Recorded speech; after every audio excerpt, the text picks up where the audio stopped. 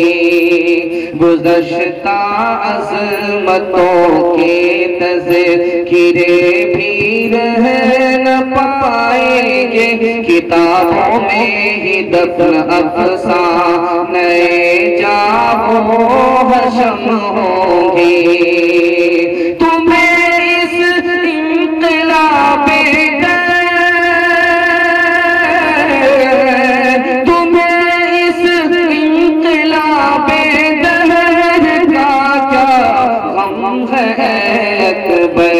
बहुत नजदीक है वो दिन, बहुत नजदीक है वो दिन जो तुम होगे न हम होंगे। बड़ा खूबसूरत जलसा बड़े प्यारे माहौल में आप लोग सुनने के लिए बैठे हैं। छोटा सा जलसा आपकी खिदमत में पेश किया जा रहा है, बड़े हौसले के सामने पेश किया जा रहा है। मुझे उम्मीद है कि दुआ तक आप हमारा साथ देंगे। हाथ उठा दीजिए इंशाअल्लाह। इस दुनिया में ऐसे जिए कि जैसे मरना ही नहीं। हाथ लगे इंशाअल्लाह। 3 सवाल है मेरे। उधर मार्केट की तरफ भाई लाइटें नहीं है, भाई के लाइट की जिम्मेदारी है। लाइट वाले भाई ध्यान दें, आपकी लाइट डिस्कनेक्ट हो रही बार बार। आप मार्केट की तरफ लाइट नहीं है, उधर लाइट का मुकम्मल इंतजाम करें। 3 सवाल मैं आपके सामने रखने के लिए जा रहा हूँ, उसके बाद पैगाम को शुरू कर रहा हूँ। बड़ा छोटा जलसा है, बड़े हौसले के साथ आप लोग सुनने के लिए बैठे हैं। हमारे सुनाने को, आपके सुनने को अल्लाह बेहद कबूल फरमाए।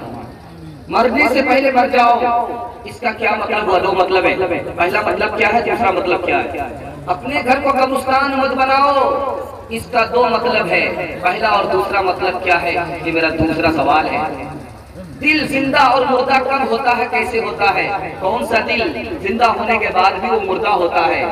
कौन सा दिल मुर्दा होने के बाद भी जिंदा होता है? वो कौन सा दिल जिंदा है, कौन सा दिल मुर्दा है? ये मेरा आखिरी सवाल है। इंशाअल्लाह मुकम्मल सुनना है, मुकम्मल अमल करना। हाथ उठा दिए इंशाअल्लाह। 3 सवालों से मेरा पैगाम शुरू हो रहा है। मेरा पहला सवाल है, मरने से पहले मर जाओ, इसका 2 मतलब है। कभी कभी मौत का ध्यान रखो। दूसरा मतलब है, ये जो तुम्हारा जिंदा नफ्स है इसको मार दो। ये तुम्हारा जो दिल मुर्दा है इसको जिंदा करो, मौत से पहले मर जाओ। दूसरा सवाल आपसे कहा कि अपने घर को कब्रिस्तान मत बनाओ, इसका 2 मतलब है कि कुछ नमाज अपने घर में पढ़ लिया करो। कुछ नमाज मस्जिद में आकर के पढ़ते हो, कुछ नमाज अपने घर में पढ़ लिया करो, वरना तुम्हारा घर तो आबाद होगा तो तुम्हारा घर और कब्रिस्तान दोनों बराबर हो जाएंगे। दूसरा मतलब बताया कि अगर तुम्हारे घर में कोई आए उसको खाने की चीज खिला दिया करो, पानी की चीज पिला दिया करो, पीने की चीज पिला दिया करो, खाने की चीज खिला दिया करो। अगर तुम्हारे घर में आ गए आने वाले और तुमने खिलाया नहीं पिलाया नहीं तो कब्रिस्तान का मुर्दा और तुम दोनों बराबर हो जाओगे। इंशाअल्लाह मुर्दे को जिंदा करेंगे। हाथ उठा दिए। ये देखिए मुर्दे को जिंदा करेंगे। परागंदा बहुत है दिल मेरा दुनिया के धंधों से, परागंदा मेरा दिल, परागंदा बहुत है दिल मेरा दुनिया के धंधों से, परागंदा मेरा दिल है, परागंदा बहुत है दिल मेरा दुनिया के धंधों से। छोड़ा दे मुझको या रब नौकरी के सख्त फंदों से, ये ख्वाहिश है कि जिक्र हक से दिल ताज़ा रहे हरदम। खुदावंदा मिला दे, खुदावंदा मिला मुझको तो अपने नेक बंदों से। मुसलमानों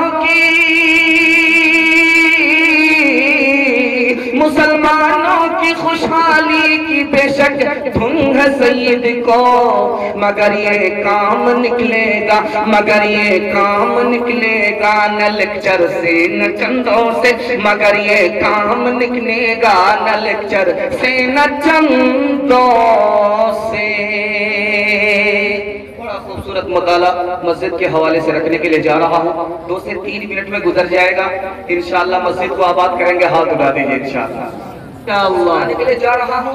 मस्जिद में आते हैं, दुनिया की बात मत कीजिएगा, बहुत भारी नुकसान होगा। आने से बेहतर होगा ना आना। आते हैं तो दुनिया की बात नहीं करना, पहला नुकसान। हदीस में आता है कि जो लोग दुनिया की बात मस्जिद में आकर के करते हैं उनको अल्लाह की कोई जरूरत नहीं। ऐसे बदनसीबों की मजलिस में मत बैठना, उठ करके चले जाए। दूसरी हदीस आती है, जब तुम देखो कि मस्जिद में दुनिया की बात हो रही है, इसका मतलब है कि मस्जिद वीरान है, आबाद नहीं है।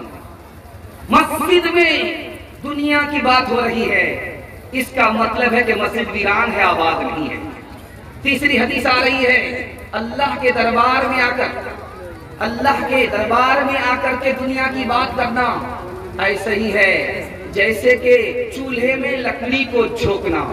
जैसे चूल्हा लकड़ी को खा जाता है, दुनिया की बात मस्जिद की नेकी को खा जाती है। दुनिया की बात आप मस्जिद में आकर के कर रहे हैं, पूरी दुनिया की कहानी आप यहाँ खोल रहे हैं। क्या होता है, कंधे का फरिश्ता आपसे कहता है, अल्लाह के दोस्त खामोश हो जाओ। जब आप खामोश नहीं होते तो दूसरा फरिश्ता कहता है कि वो अल्लाह के दुश्मन खामोश हो जाओ। जब आप खामोश नहीं होते हैं तो दोनों फरिश्ता आपको बद्दुआ करता है, अल्लाह की लानत तुम पर हो, तुम खामोश नहीं रहते हो अल्लाह के। आदमी मस्जिद में है, मस्जिद से बाहर निकला, जलसे में आया, मकान दुकान में गया, लेकिन उसका दिल मस्जिद से लटका हुआ है, अटका हुआ है। इस अल्लाह के बंदे को अल्लाह अर्श का साया नसीब फरमाए। आदमी मस्जिद में आता है यूं ही देखने के लिए, मस्जिद में यूं ही आ रहा खिदमत के लिए, बाकी कोई दूसरा तीसरा मकसद नहीं है। अल्लाह के रसूल फरमाते इसकी गवाही दो, ये कच्चा मुसलमान नहीं है, पक्का मुसलमान है। रात के अंधेरे में मस्जिद में आया, दिन के उजाले में तो आता ही है। कमाल तो यह है कि रात के अंधेरे में आए, अल्लाह के रसूल ने बशारत दी कि तुम्हारी कब्र में अंधेरा नहीं होगा। मस्जिद के आप पड़ोसी हैं, घर उठा करके कहीं बाहर मत ले जाइएगा। अल्लाह के घर के आप पड़ोसी हैं, यहाँ से दूर मस्जिद का अपना घर उठा करके मत ले जाइएगा। यही रहना, मस्जिद के पड़ोस में रहना, मस्जिद की रहमत मिलेगी, मस्जिद की बरकत मिलेगी। जब आदमी मस्जिद से निकलता है, घर आता है, घर से निकलता है, मस्जिद में आता है, तो निशाने कदम लिखे जाते हैं। जो आदमी मस्जिद से जितनी दूर से आ रहा है उसको उतना सवाब मिलता है। 3 नमूना दे रहा हूँ, मुकम्मल आप लोग सुनने के लिए तैयार हैं? दोनों हाथ उठाइए इंशाअल्लाह। आप अगर घर में नमाज पढ़ लेते हैं, बीमार नहीं है, मजबूर नहीं है, तो आपकी नमाज मुकम्मल नहीं होगी। अगर वही नमाज आप मस्जिद में आकर के पढ़ते हैं, आपकी नमाज मुकम्मल हो जाएगी। मुसलमान किसको कहते हैं, मस्जिद किसको कहते हैं, मस्जिद से मुसलमान का क्या रिश्ता होता है?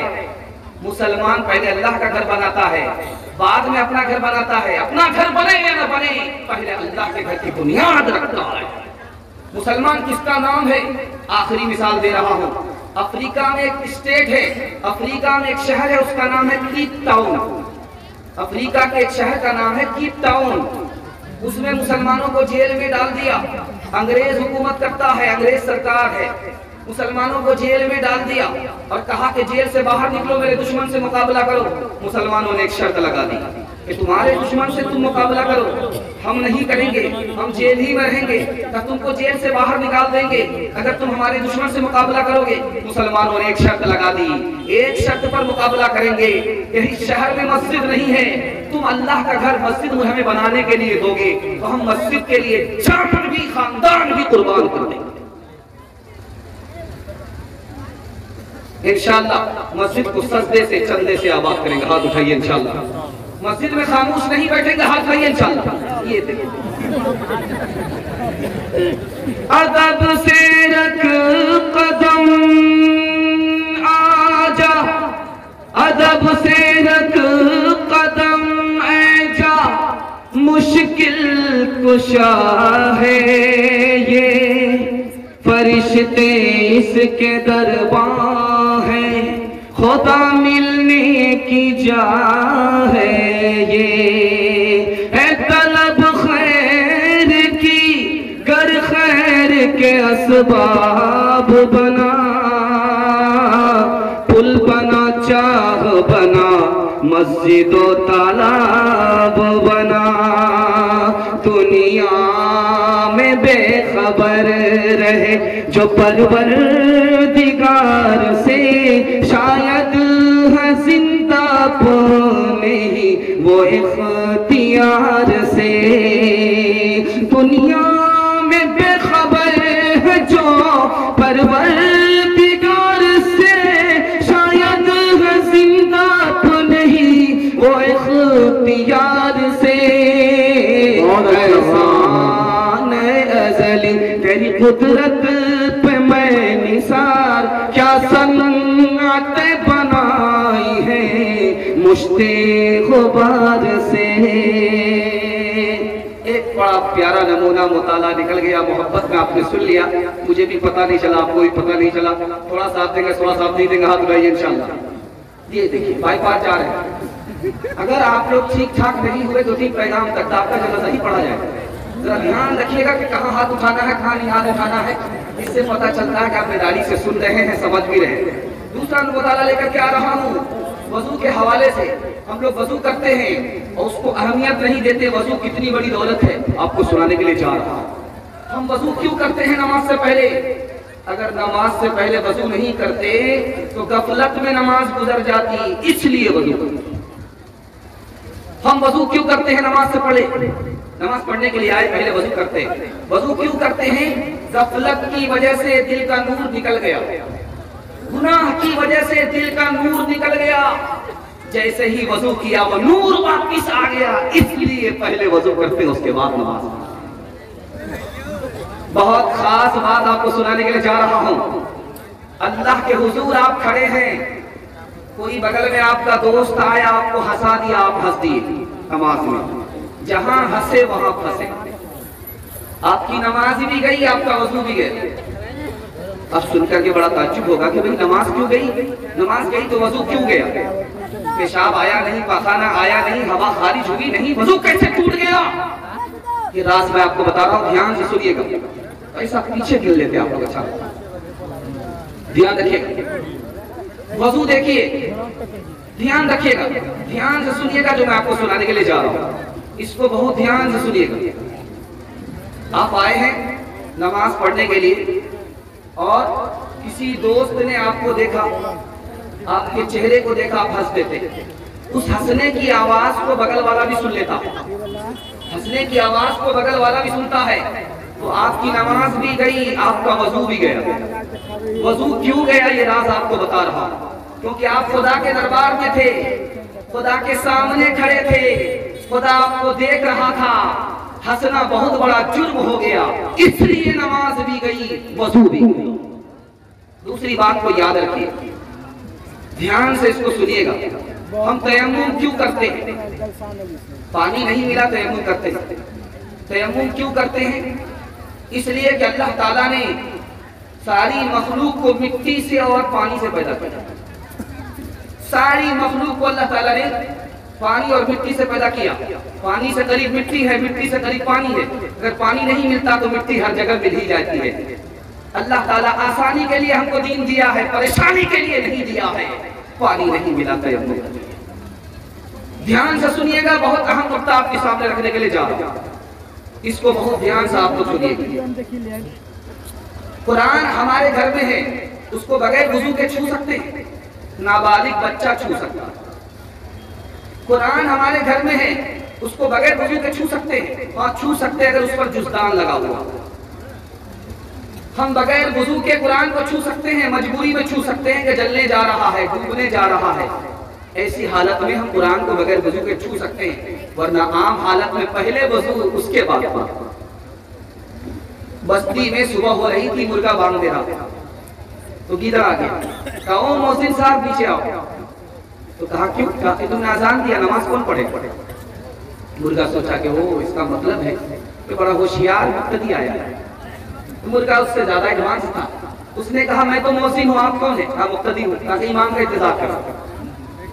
थोड़ी देर में शेर आ गया। शेर की आदत है मुर्गे पर हमला करता नहीं। मुर्गे ने जब देखा कि दरख्त के नीचे शेर आ गया तो वो कूद करके उसकी पीठ पर बैठ गया और शेर को देखते ही गीदड़ भाग गया। अब मुर्गा कहता ओ मुक्तदी साहब, ओ मुक्तदी साहब कहाँ जा रहे? इमाम साहब तो आ गए। वो कहता मेरा वजू टूट गया। करम कर करम कर खालिक हूँ मोहताज तेरा, करूँ हम्द तेरी मैं शामो सवेरा। करम कर खालिक हूँ मोहताज तेरा, करम कर मैं खालिक हूँ मोहताज तेरा, करूँ हम्द तेरी मैं शामो सवेरा।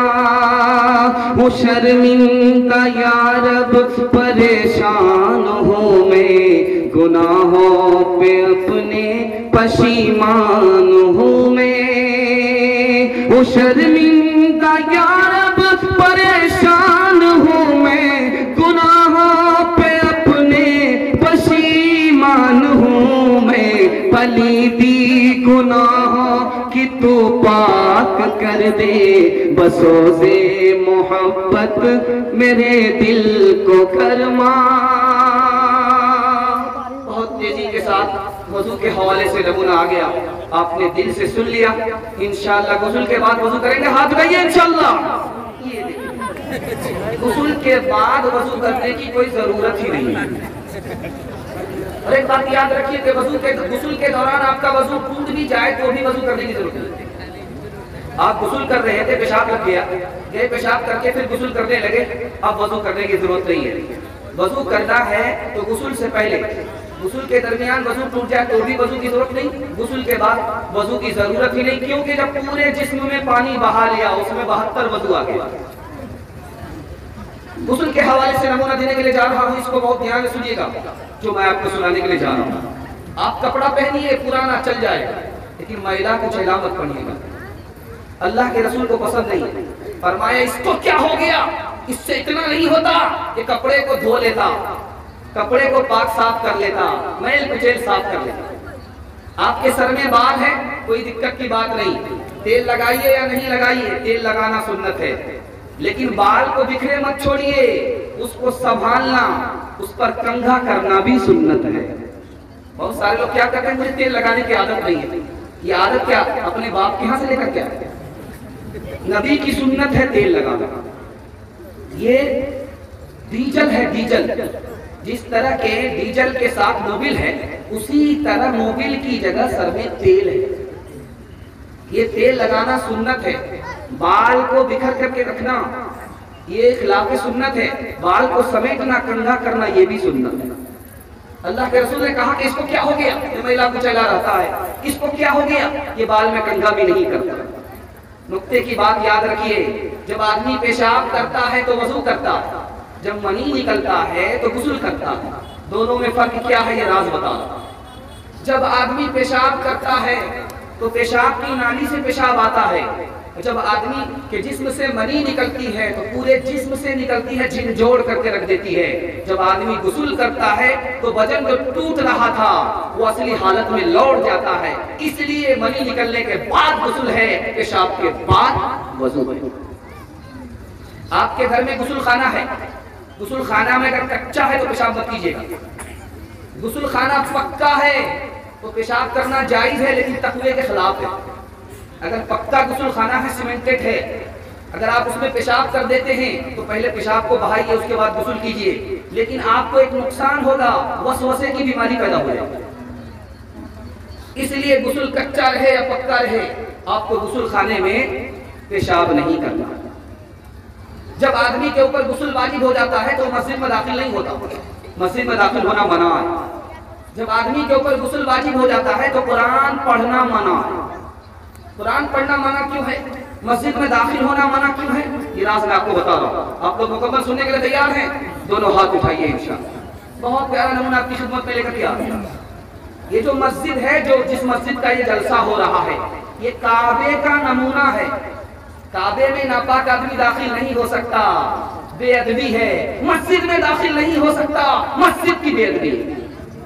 आदमी नापाक है, उस पर गुस्ल है, कुरान की तिलावत नहीं कर सकता, क्योंकि कुरान की जब आदमी तिलावत करता है वो अल्लाह से बात करता है, अल्लाह पाक को पसंद करता है, नापाक को पसंद नहीं करता।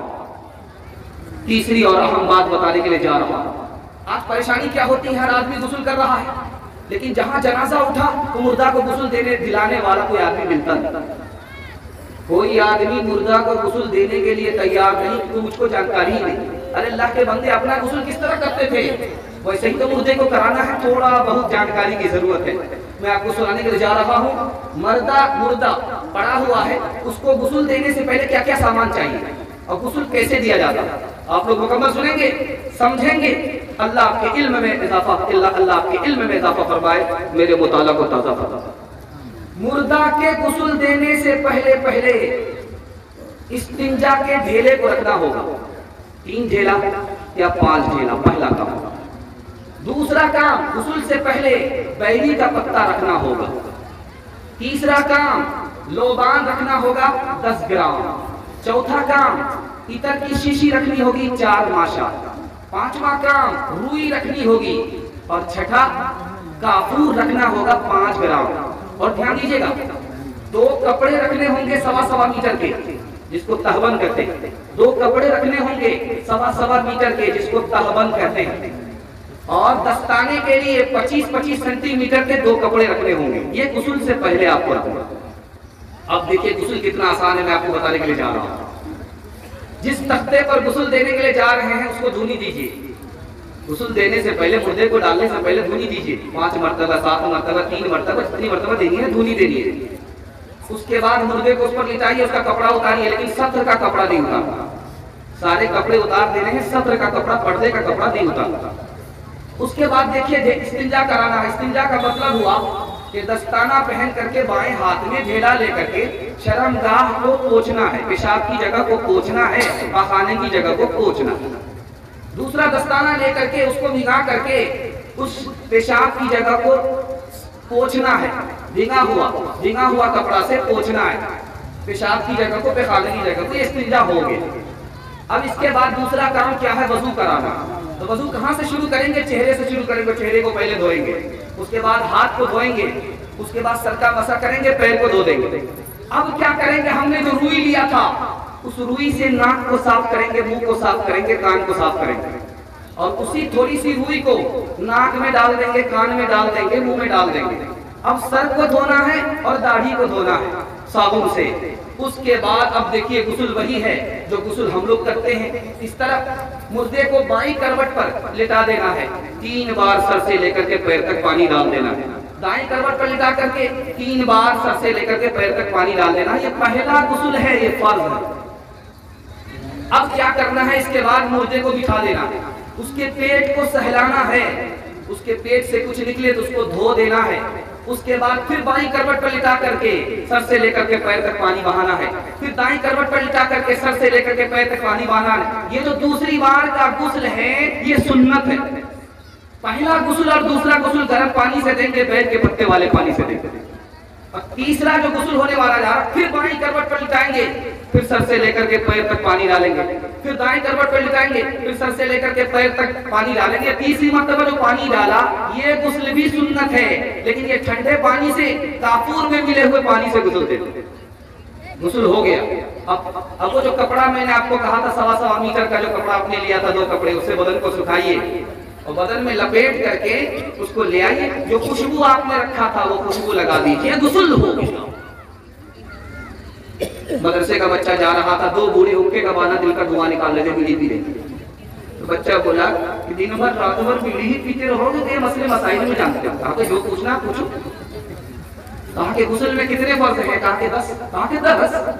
कहा कि फिर 15। कहा कि फिर 15। तो बगल में कोहनी मारने वाले ने कोहनी मारी, कह रहे 3 बता दो। तो कहा कि ये तेरा बाप 10 तो मान नहीं रहा है, 15 मान नहीं रहा, 3 कहां से माने? पहली रात बीवी आई तो सोचा कि पढ़ी लिखी है या जाहिल है। तो शौहर ने एक सवाल किया कि ये बताओ गुस्ल में कितने फर्ज है? कहा कि 3 फर्ज है। ये भी पूछने की बात। साबुन, तेल और तौलिया।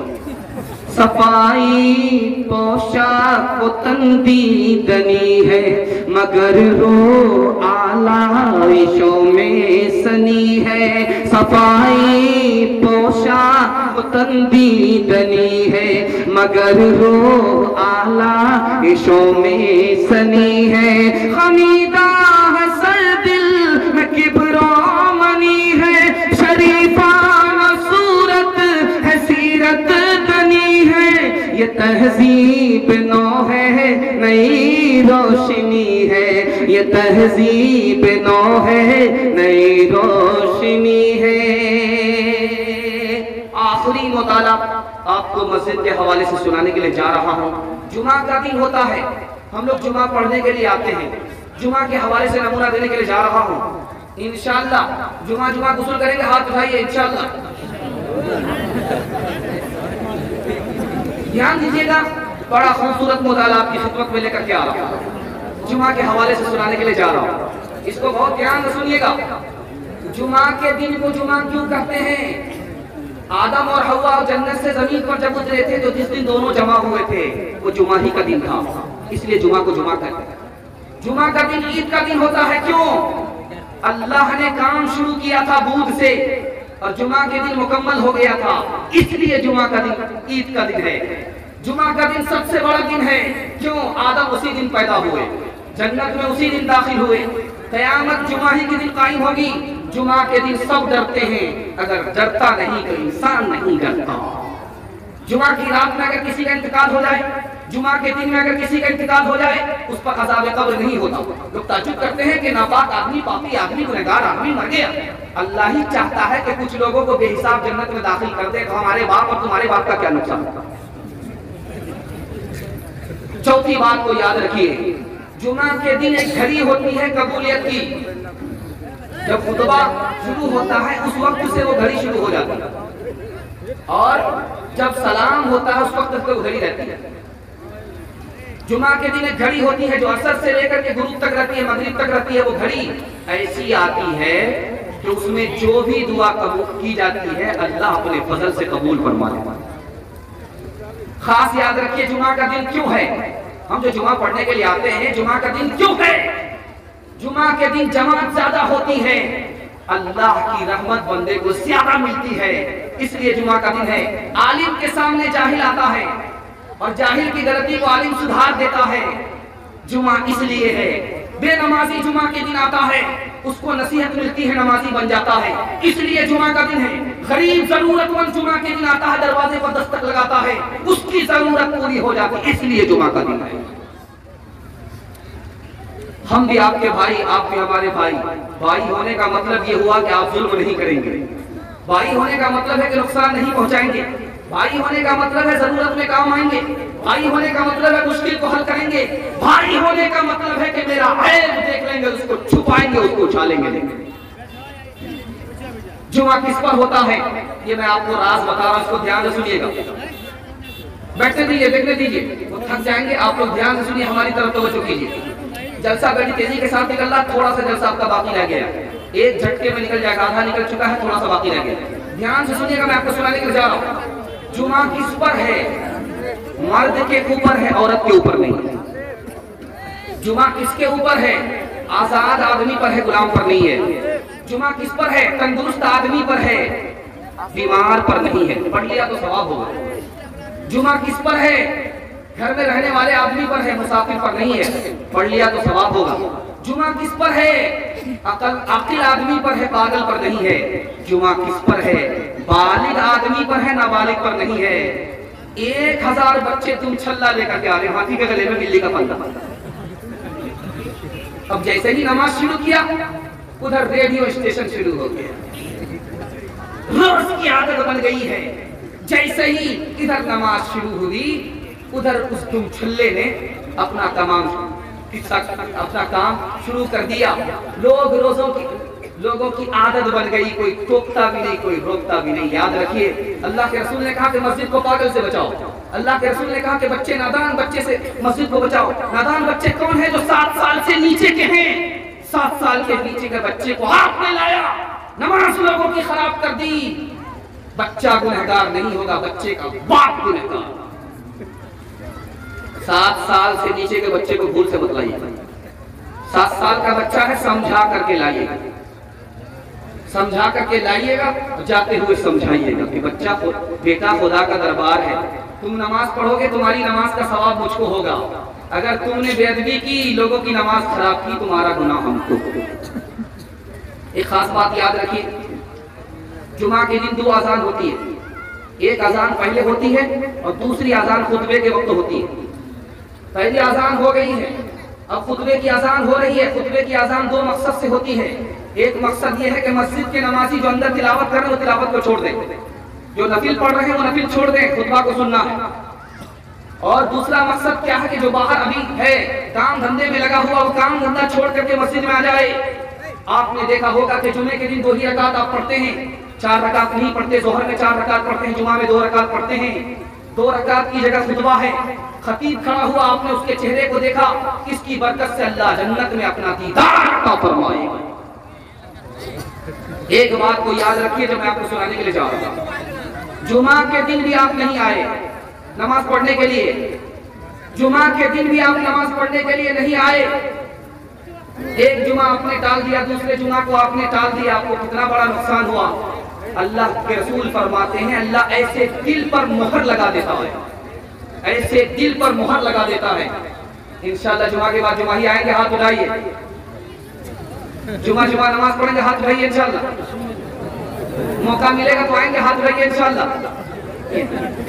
बिल्कुल बाईपास जा रहे हैं। कहा मुजाहिद तुर्की ने मुझसे बाद नमाज, तवील सजता ही क्यों इस कदर तुम्हारे इमाम। वो सादा मर्द मुजाहिद, वो मोमिने आज़ाद, खबर न थी उसे क्या चीज है नमाज गुलाम। खुदा नसीब करे हिंद के इमामों को वो सजदा जिसमें है मिल्लत की जिंदगी का पयाम। मिलता है क्या नमाज में, मस्जिद में आके दे, मस्जिद में आके दे। होगा खुदा के सामने सर को झुका के दे, सर को झुका के दे। फिक्र आलम न कोई गम होगा तुझे खुदा की कसम, थोड़ी सी देर के लिए सजदे में जाके दे, सजदे में जाके दे। ध्यान दीजिएगा, 4 पैगाम दूंगा और मेरे हिस्से का जलसा निकल जाएगा। आप लोग यहाँ से लेकर के वहां तक मुकम्मल सुनने के लिए तैयार है तो हाथ उठाइए इंशाअल्लाह। जलसा आधा निकल चुका है, थोड़ा सा जलसा बाकी रह गया है। मुझे आप पर ताज्जुब होता है कि आपने हिम्मत से सुन लिया, बड़े हौसले से आपने जलसे को कबूल किया। अल्लाह आपके बच्चों को कामयाब करे, आपकी जवान बेटी घर में हो, खैर से मुनासिब जोड़े का जल्द अज जल्द इंतजाम फरमाए। 4 पैगाम दे रहा हूँ, असली और नकली, जाली पीर असली पीर, जाली डॉक्टर असली डॉक्टर, इसके हवाले से सुनाने के लिए जा रहा हूं। एक आदमी फजर के बाद वजीफा पढ़ रहा है, कुछ नहीं बोलता है, लेकिन रिश्वत देने वाला जब आता है तो उंगली का इशारा करता है, तो ये 2 उंगली का इशारा करता है। उसने अगर 3 उंगली का इशारा किया, ये 4 उंगली का इशारा करता है। लोगों को समझ में नहीं आया कि ये क्या हुआ, ये गुण तरावी क्या हुई। तो पता चला कि ये मास्टर था, ये आबिद था, ये मुसलमान था, इसको वजीफा मिला था कि किसी से बात मत करना, वजीफा पढ़ना। अब रिश्वत देने वाला जब आता है इसको, तो वो 1 उंगली का इशारा करके बताता है 100 रुपया रिश्वत में दूंगा, तो ये कहता है कि 200 रुपए लूंगा। बात करने को हराम समझ रहा है, नीचे से हराम खा रहा है। दूसरा नमूना दे रहा हूँ, ध्यान से सुनिएगा, बड़ा खूबसूरत मुताला आपकी खिदमत में लेकर के आ रहा हूं। एक डॉक्टर है जो सीख करके डॉक्टरी कर रहा है, दूसरा डॉक्टर है जो अनाड़ी है, धोखा दे रहा है। दोनों इलाज करता है, लेकिन इससे भी आदमी जिंदा होता है, शिफा पाता है, उससे भी आदमी जिंदा होता है, शिफा पाता है, इससे भी मरता है, उससे भी मरता है। दोनों में फर्क क्या है? जो आदमी पढ़ लिख करके डॉक्टरी कर रहा है, इससे अगर कोई मर गया तो अल्लाह के यहाँ हिसाब देना नहीं होगा, लेकिन जो अनाड़ी है अगर उससे कोई मर गया तो उसको हिसाब देना होगा। इस बुनियाद पर हिसाब देना होगा कि वो पढ़ लिख करके बगैर पढ़े लिखे इलाज कर रहा है, नीम हकीम खतरे जान है, इसलिए उससे सवाल हो रहा है, इससे सवाल नहीं हो रहा। तीसरी बात को याद रखिए जो मैं आपको सुनाने के लिए जा रहा हूँ, बहुत ध्यान से सुनिएगा। एक महंत आया, पंडित जी से कहा कि पंडित जी हमें खुदा दिखाओ, जब तक खुदा नहीं दिखाओगे हम नहीं मानेंगे। कहा कि दिखा देंगे, क्या मुश्किल बात है, खुदा को दिखा देंगे, क्या मुश्किल बात है, शाम को खुला मकाम पर दरिया के किनारे आ जाना, मैं खुदा को दिखा दूंगा। उसने देखा, करीब से उसको बुलाया, कहा कि देखो उस किनारे पर देखो कोई रोशनी नजर आ रही है? कहा कि हाँ आ रही है। कहा वही खुदा। इसको शौक हुआ कि करीब से खुदा को देखना चाहिए। जब करीब गया तो देखा कि कछुए के पीठ पर चिराग जल रहा। कहा कि वो नालायक कहीं के धोखे में रखे हुआ तो यही खुदा। कहा कि खुदा को दिखाई नहीं सकता, मैं झूठी तसल्ली के लिए ऐसा कर दिया था। चौथी बात को याद रखिए, अंधा नाबीना बादशाह के यहाँ है। बादशाह ने पूछा कि तुम बता सकते हो कि मैं बड़े खानदान का हूँ या छोटे खानदान का हूँ? कहा कि बता सकता हूँ। कहा कि वो कैसे? कहा मैं बता दूंगा, 1 मिनट में बता दूंगा। कहा कैसे बताओगे? कहा कि मैं असली नकली की पहचान जानता हूँ, बूढ़ा आदमी हूँ, ये बाल धूप में नहीं पका है, तजर्बे से पका है। मैं बता दूंगा कि तुम असली खानदान से हो या नकली खानदान से हो, नकली बादशाह हो या असली बादशाह हो, मैं बता दूंगा। कहा कैसे बताओगे? कहा कि जब भी मैंने तुम्हें खुश किया तो तुमने इनाम में दाल चावल दिया, तुम बरहमन की औलाद नहीं हो, पनिया की औलाद। चौथा नमूना लेकर के आ रहा हूँ, इसको बहुत ध्यान से सुनिएगा जो मैं आपको सुनाने के लिए जा रहा हूँ। सुबह हुई, बादशाह ने दरवाजा खोला तो उसने एक झाड़ू लगाने वाले को देखा। उसका इस काम का नुकसान हो गया, उस पैसे का नुकसान हो गया, इस काम का नुकसान हुआ, उस काम का नुकसान हुआ। उसने कहा कि उस झाड़ू लगाने वाले की वजह से मेरे काम का नुकसान हुआ है। खुद फरामोशी को कसूर अपना है, इल्जाम दूसरे को ऊपर डाल रहा है। इसको फांसी पर चढ़ा दो, न रहे बात न बजेगी फांसी। जब वो फांसी पर चढ़ने लगा तो उसकी आखिरी ख्वाहिश पूछी गई, तुम्हारी आखिरी ख्वाहिश क्या है? मेरी आखिरी ख्वाहिश ये है कि मुझे ये तो बता दो मैं कौन से गुनाह पर फांसी पर चढ़ा। तुम्हारा गुनाह ये था कि सुबह को बादशाह ने तुम्हारी शक्ल देखी, तुम्हारी मनहूस शक्ल की वजह से बादशाह का ये काम नुकसान हुआ, वो काम नुकसान हुआ, इसलिए तुमको फांसी पर चढ़ाया जा रहा है। तो उसने भी बड़ा अच्छा जवाब दिया, ईंट का जवाब पत्थर से दिया कि मुझसे बड़ा मनहूस तो बादशाह है। मुझे बादशाह ने देखा, उसका काम का नुकसान हुआ, मुझे बादशाह, मैंने बादशाह को देखा, मेरी जान जा रही है। बादशाह से बढ़ करके, मैं बादशाह से बढ़ करके मनहूस नहीं हूँ, बादशाह मुझसे बढ़ करके मनहूस है। बादशाह को इरादा बदलना पड़ा। पांचवा नमूना आपको लेकर के आ रहा हूँ, ध्यान से सुनिएगा। एक जाली पीर बस्ती में आए और कहा कि मैं उस वक्त किसी का खाना नहीं खाऊंगा जब तक कि मुझे पता न चल जाए कि ये हलाल है या हराम। रशीद अहमद गंगोही रहमतुल्लाह अलैह इतने बड़े आलिम के घर से खाना गया तो क्या कहता कि मैं ये खाना नहीं खाऊंगा जब तक हजरत नहीं बताएंगे कि ये खाना हलाल है या हराम है। तो समझ में आ गया कि ये धोखेबाज पीर है, ये जाली पीर है, इसका इलाज करना चाहिए। कहा कि ये गुल्लर का दरख्त है, इसमें जो ये फल लगा हुआ है ये बिल्कुल हलाल है, इसी को आप खाइए, आप किसी के घर से खाना खाने की जरूरत नहीं है। पीर साहब हैं, आए हैं, जाली पीर हैं, बस्ती में आए तो लोगों ने कहा हजरत मेरे यहाँ खाना खा लिया। कहा कि मैं मुराकबा करूंगा, मुझे नजर आएगा कि तुम्हारा खाना हलाल है तो खाऊंगा वरना नहीं खाऊंगा। तो आंख बंद किया और आंख खोल करके कहा कि तुम्हारा खाना हलाल है, तुम्हारी यहाँ दावत है, तुम्हारा खाना हलाल नहीं है, तुम्हारी यहाँ दावत नहीं है। तो लोगों ने चालाकी से सोचा कि पता करते हैं कि असली पीर है या जाली पीर है। सूदखार के यहाँ से, सूदखोर के यहाँ से पैसा लेकर के लोग आए और सामने उसको ला करके कहा कि हजरत इसकी दावत कबूल कर लीजिए। तो आंख बंद करके खोला और कहा कि बस साहब क्या खाना है, पूरा नूर ही नूर है, हलाल ही हलाल है, दावत पक्की। जब खाना खा लिए तो लोगों ने कहा हुजूर फिर मुराकबा कीजिए, आंख बंद करके देखिए कि हलाल ही था या हराम था। अरे बिल्कुल हलाल था। लोगों ने जूता निकाल करके मारना शुरू किया, नालायक कहीं का, सूद के पैसे को हलाल बता रहा। मुरीद आया दौड़ा दौड़ा और अपने पीर से कह रहा मैंने ख्वाब देखा। ख्वाब क्या देखा है? कि तुम्हारे हाथ में शहद है, मेरे हाथ में गोबर है। पीर साहब से कहा कि मैंने ख्वाब ये देखा है कि मैं आपका मुरीद हूँ, मेरे हाथ में गोबर है और तुम मेरे पीर हो, तुम्हारे हाथ में शहद है। तो पीर साहब ने कहा कि बिल्कुल मतलब सही है, तुम दुनियादार हो इसलिए तुम्हारे हाथ में गोबर है, मैं दीनदार हूँ इसलिए मेरे हाथ में शहद है। कहा हुजूर मेरा ख्वाब अभी मुकम्मल नहीं हुआ, इससे आगे भी है। मैंने आगे ये देखा है कि मैं तुम्हारे हाथ को चाट रहा हूँ और तुम मेरे हाथ को चाट। आखिरी मिसाल पर पैगाम को खत्म कर रहा हूँ, कोई भी आ जाए आंख बंद करके उसके मोतकिद मत हो जाइए, पता कीजिए कि असली है या जाली है। क्योंकि आप जिसके साथ जाएंगे अगर वो नेक होगा तो आपको नेक बनाएगा, अगर वो गुमराह होगा तो आपको भी गुमराह कर देगा। बस्ती में आए पीर साहब औरत को पता करना था कि असली पीर है या जाली पीर है। पूछा कि तुम असली पीर हो या जाली पीर हो? तो कहा कि 1 नंबर के पीर हैं, जाली पीर नहीं है। बैठते यहाँ है, मदीना नजर आता। 2 मिनट में पता चल जाए।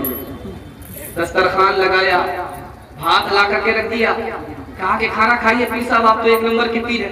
कहा कि बेवकूफ बदतमीज औरत कहीं की, रुखा सूखा ला करके दिया, खाया कैसे जाएगा? कहा कि आप 2 नंबर के पीर हो, बैठे बैठे मदीना नजर आता है, भात में तरकारी छिपी हुई है, नजर नहीं आ रहा है। जाली पीर आया बस्ती में, औरत को मालूम करना था कि असली है या जाली है। खीर पका करके दे दिया कि फातिहा कर दीजिए। भूख बहुत ज्यादा लगी थी, खीर बड़ी प्यारी थी, सारी खीर खा ली। अब प्लेट साफ करने लगे, बुढ़िया को बड़ा ताज्जुब, तुम्हें तो फातिहा के लिए दिया था, तबर्रुक के लिए इसने कुछ नहीं छोड़ा, सारी खीर खा गई। आप क्या कर रहे हो? का मदीना साफ करो। कहा कि अच्छा मदीना साफ कर रहे हो। घर के अंदर गई, जिस हांडी में खीर तैयार किया था वो ला करके रख दिया, ये मक्खा है, इसको भी साफ करके चले। मंतिक से निकलना चाहते थे, बुढ़िया ने फलसफे से फंसा लिया। अब दोनों खीर को जब चाट गए तो बुढ़िया ने कहा कितना बेशरम पीर है, किसी पीर खीर को नहीं छोड़ा, किसी तबर्रुक को नहीं छोड़ा। बुढ़िया ने हांडी को पलट दिया कि मदीना साफ हो ही गया, मक्का साफ हो ही गया, हजरे अस्वद है, इसको भी चाट करके चले।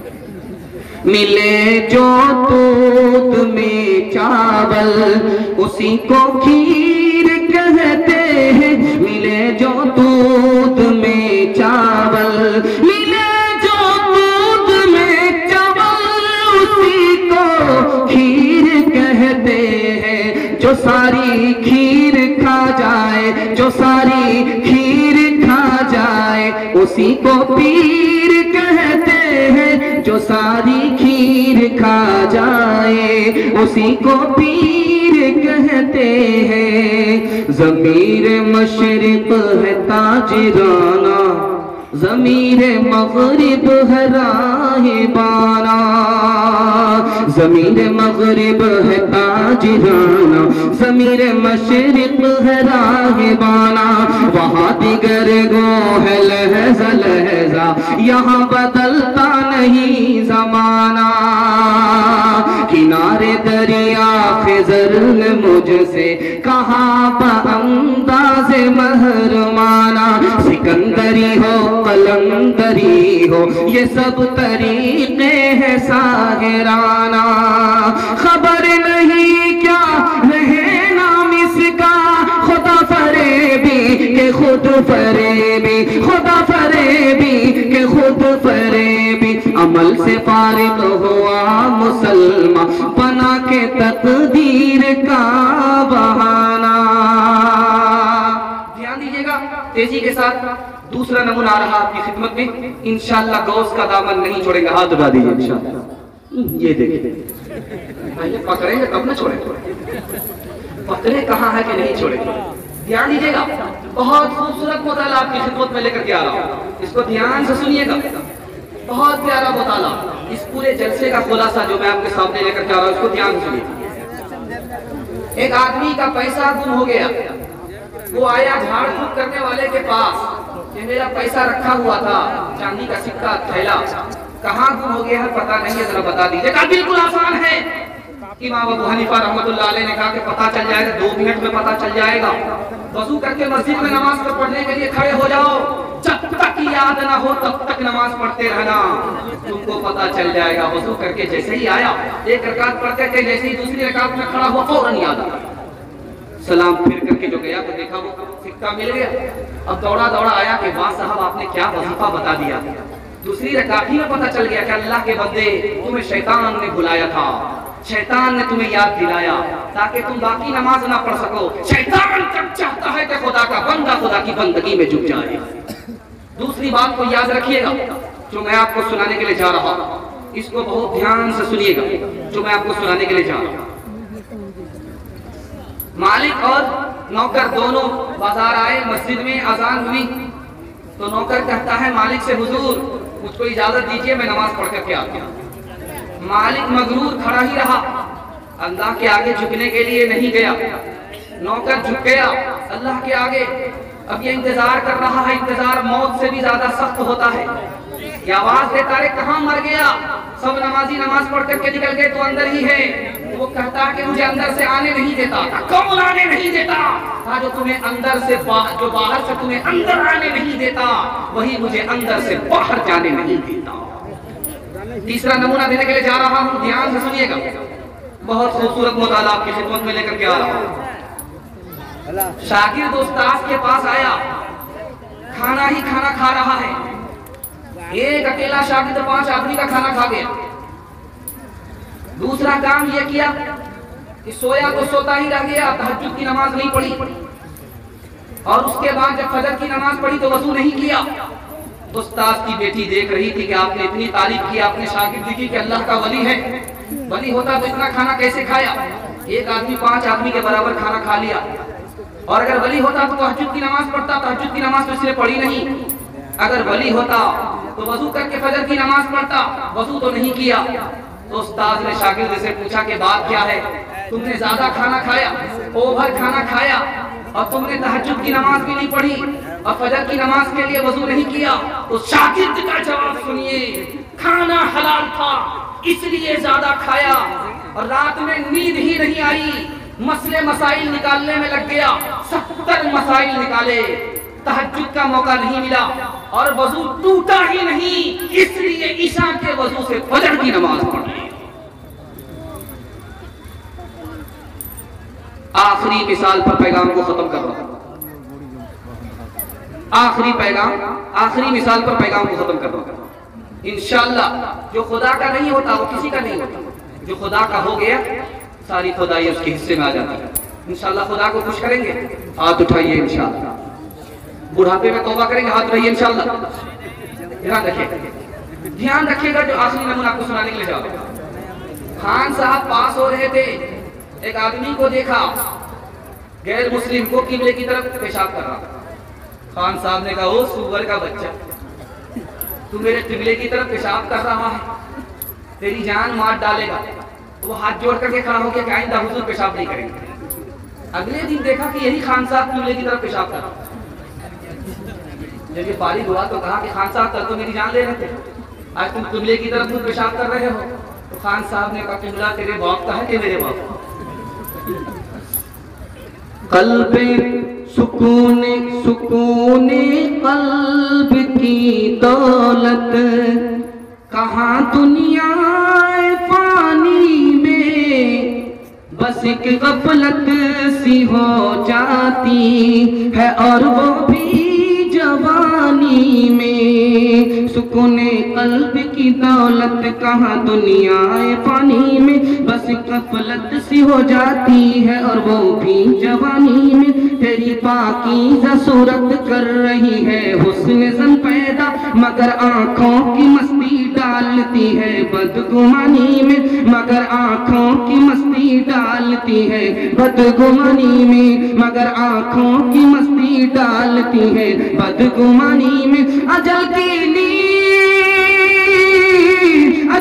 नींद आ जाती है आखिर सुनने वालों को, अजल की नींद आ जाती है आखिर सुनने वालों को।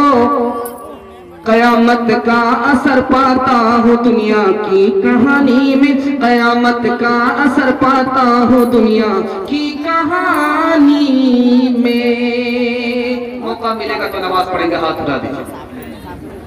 जरा ध्यान रखिएगा, कुछ लोग तो 20 ब्रेक मार लिए हैं, बड़ी बेदारी के साथ अल्हम्दुलिल्लाह सुन रहे हैं। 2 पैगाम सिर्फ बाकी रह गया है, मेरे हिस्से का जलसा मुकम्मल हो रहा है।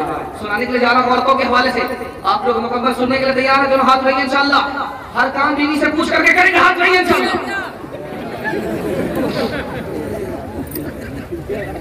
ध्यान रखिएगा, मैं आपको सुनाने के लिए जा रहा हूं, औरतों के हवाले से सुना रहा हूं।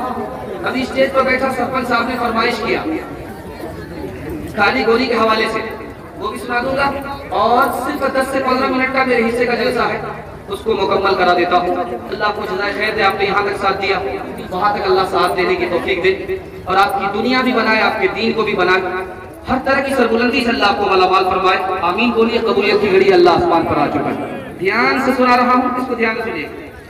बारिश नहीं हो रही है, लोग दुआ कर रहे हैं, बारिश नहीं हो रही। बाजारी औरत, जिना कराने वाली औरत बस्ती से बाहर निकल गई। दुआ के लिए हाथ उठाया कि मेरे परवरदिगार, गुनाहगार तो हम हैं, हमारी नहुसत के बारिश नहीं हो रही है, हमारी वजह से इनको परेशान मत कीजिए। आज तौबा करते हैं, अभी हाथ गिरा नहीं, अल्लाह ने बारिश की। ध्यान से सुनिएगा, सुनाने के लिए जा रहा हूँ। बादशाह बड़ा खुश हुआ, ऐलान कर दिया तमाम बीवियों से, नौकरानी से, जिसको जिस पर हाथ मारना है मार ले। मैं 2 मिनट का ऑफर दे रहा हूँ, जिसको जिस पर हाथ मारना है मार ले। एक बीवी ने सोने पर हाथ मारा, दूसरी बीवी ने चांदी पर हाथ मारा, किसी ने जेवर पर हाथ मारा, जिसको जहां मौका मिला वहां हाथ मारा। नौकरानी बादशाह के सर पर खड़ी है, बादशाह के सर पर हाथ मार दिया। तो बादशाह ने कहा बेवकूफ औरत, चांदी लूटो, उन्होंने लूट लिया। सोना लूटो, सोना लूट लिया। जेवर लूटो, जेवर लूट लिया। तूने मेरे सर पर हाथ क्यों रखा? ताकि आपने शर्त लगा दी जो जिस पर हाथ मारेगा वो उसका हो जाएगा। मैंने आपके सर पर हाथ मारा, मुझे जेवर की जरूरत नहीं, जिसका बादशाह हो गया उसकी बादशाह। फूल की सीट पर लड़की सोई, बादशाह रोज सोता है। बादशाह ने आते हुए देखा कि मेरे कमरे में नौकरानी सो रही है। गुस्सा आया, मारना शुरू किया। लड़की हंसती है तो कहा कि तुम मार खाकर के हंसती है, कहा हंसने की वजह तो मालूम करो। कहा कि क्या वजह है हंसने की?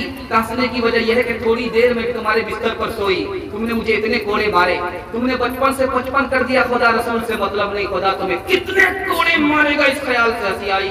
जुबले की चोट ने बादशाह को वली बना दिया। चौथे नमूने को ध्यान से रखिएगा जो मैं आपको सुनाने के लिए जा रहा हूँ।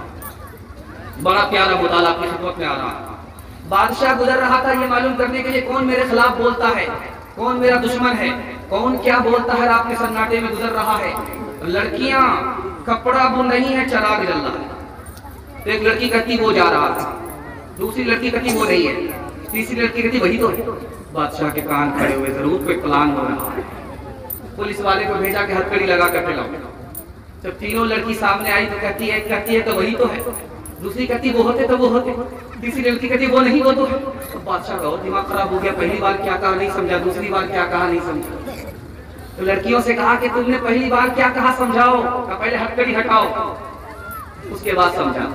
तो लड़की ने कहा कि पहली बार जिसने कहा कि वो जा रहा है उसका मतलब था कि चिराग जल रहा है, उजाला जा रहा है। उसने कहा कि वो जा रहा है यानी उजाला जा रहा है। तो दूसरी लड़की ने कहा कि वो नहीं है यानी तेल नहीं है, इसलिए उजाला जा रहा है। तो तीसरी लड़की ने कहा कि वो तो है, तेल तो है, फिर उजाला क्यों जा रहा है, ये मतलब। कहा कि दूसरी बार क्या कहा कि वही तो है, वो होते तो वो होते, वो नहीं वो तो है, इसका क्या मतलब। कहा कि हुजूर माफ कीजिएगा, आप बादशाह होकर के औरत की बात नहीं समझते हैं। एक लड़की ने कहा कि वही तो है यानी बैल है, वही है यानी बैल। तो दूसरी लड़की ने कहा कि वो होते तो वो होते, अगर बैल होते तो दुम होती और सिंह होती, दुम तो नहीं है, सिंह तो नहीं, फिर कैसे बैल हुआ। तो तीसरी लड़की ने कहा कि वो नहीं वो तो है, अगर बैल नहीं गधा तो है। चौथा नमूना लेकर के आ रहा हूं, इसको आप ध्यान दीजिए जो मैं आपको सुनाने के लिए जा रहा हूं। दरिया का पानी इधर से आ रहा है और इधर बह रहा है। एक आदमी दरिया के किनारे रो रहा है। पूछने वाले ने पूछा कि क्यों रो रहे? मेरी बीवी मर गई है डूब करके, लाश को तलाश करो। अल्लाह के बंदे इधर क्यों तलाश करो, इधर से तो पानी आ रहा, जिधर पानी जा रहा उधर तलाश करो। का मेरी बीवी उल्टी खोपड़ी की थी, इसलिए मरने के बाद क्या पता पलट गई हो इधर। दूसरा नमूना लेकर के आ रहा हूं, इसको आप ध्यान से सुनिएगा। शौहर से बीवी का सवाल है कि भाई तुम जब घर में रहते हो तो लाठी से बात करते हो, जब मेहमान आता है तो मीठी मीठी बात करते हो, तुम्हारा ये दोहरा रवैया दोहरा सुलूक क्यों है? कहा जैसी तुम हो वैसे हम, वैसे हम है, जैसी तू है वैसा हम। तो कहा कि वो कैसे? कहा कि जब तू घर में होती है तो अटीचर फटीचर होती है, नया कपड़ा नहीं पहनती, पुराना कपड़ा पहनती है, और बनती और संवरती भी नहीं है।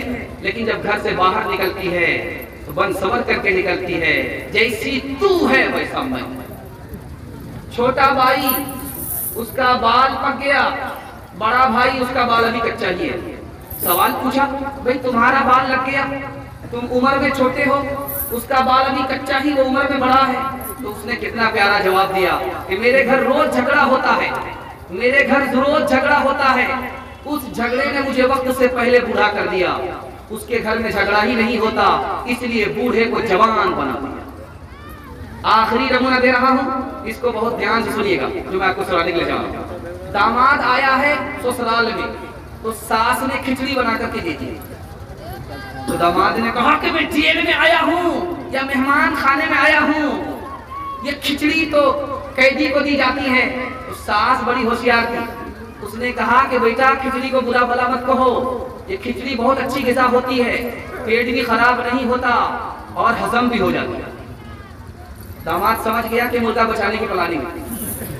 तो दामाद ने कहा कि खिचड़ी तो जैसे घी कौन देगा। तो बुढ़िया गई, ढक्कन खोल करके जो घी डालना शुरू किया ज़्यादा पड़ गया। अब बुढ़िया बखील थी, उसको अफसोस होने लगा कि सारा घी तो दामाद ही खा जाएगा। उसने दिमाग लगाया, आखिर बेटा अकेले खाओगे बरकत नहीं होगी, उसको साथ में खाने की इजाजत दोगे बरकत होगी। समझ में आ गया अकेले खाने देने वाली नहीं। तो दामाद ने कहा कि आप तो मेरी माँ की तरह हो, खाना खा लो। बुढ़िया ने देखा प्लेट को कि दामाद की तरफ घी ज्यादा है, अपनी तरफ कम है, दिमाग लगाए कैसे टालना, उधर से इधर टालना। तो बुढ़िया कहती कि बेटा मैं तुमसे नाराज हूँ, फला महीना तुमने मेरी बेटी को ये दुख दिया है, ये दुख दिया है, ये दुख दिया है, ये दुख दिया, सादा घी रखा। तो दामाद ने सोचा कि ओ ये चक्कर है। तो दामाद ने कहा कि अम्मा कौवे से ज्यादा कौवे का बच्चा चालाक होता है, अगर मैंने वो दुख दिया है तो ये सुख भी दिया है, ये सुख भी दिया है, ये सुख भी दिया है, जब सुख को मिलाना पड़ता तब जिंदगी कटी है। एक बड़ी प्यारी मिसाल आपकी खिदमत में लेकर के आ रहा हूँ। आप बेटी को अच्छा खाना खिलाएंगे भूल जाएगी, अच्छा कपड़ा पहनाएंगे भूल जाएगी, अच्छे मकान में उसको रखेंगे भूल जाएगी, अच्छे शौहर से उसका रिश्ता कराएंगे भूल जाएगी। एक एहसान कर दीजिए जिंदगी भर याद रखेगी, बेटे से ज्यादा बेटी को पढ़ा दीजिए जिंदगी भर एहसान याद रखेगी। बादशाह गया पेशाब खाने में, बैर गिरा, तस तस बैर था, पीला पीला बैर था, मुंह में पानी आ गया, चारों तरफ देख रहा कोई देख तो नहीं, धो करके मुंह उठा करके खा। रात में जब मुशायरा चल रहा है तो लड़की कहती राजा जी मैं तो कह दूंगी, राजा जी मैं तो कह दूंगी। बादशाह के कान खड़े, नालायक लड़की खड़ी खड़ी कहाँ देख रही थी, अगर इसने आज पोल खोल दिया तो इज्जत का तो जनाजा हो जाएगा। तो बादशाह ने मुट्ठी में पैसा लिया इनाम देने के लिए कि लड़की का मुंह बंद मार दे। आकर के कहता है कहेगी कैसे, कहेगी कैसे, कहेगी कैसे, कहेगी कैसे, ये इनाम तो ले ले राजा जी मैं तो कह दूंगी। बादशाह दाग दे रहा है और लड़की जो है दाग रही है, मिसरे को दाग रही है। बादशाह का खजाना खाली हो रहा है, लड़की चुप होने के लिए तैयार नहीं है। बादशाह सोचने पर मजबूर है कि ये लड़की इसका पेट है कि इंडिया गेट है, सारा खजाना इसके चक्कर में खाली हो जाएगा। लड़की मजबूर है कि बादशाह को मेरे मिसरे पर दाद देने की क्यों मजबूरी है। लगता है कि बादशाह बड़ा खुश हो रहा है। लड़की ये सोच करके मिसरा बार बार दोहरा रही है। बादशाह खिसियानी बिल्ली खंबा नोचे, सोचा कि सारा खजाना खाली हो जाएगा। खिसिया करके कहा क्या बार बार धमकी देती है, यही न कहे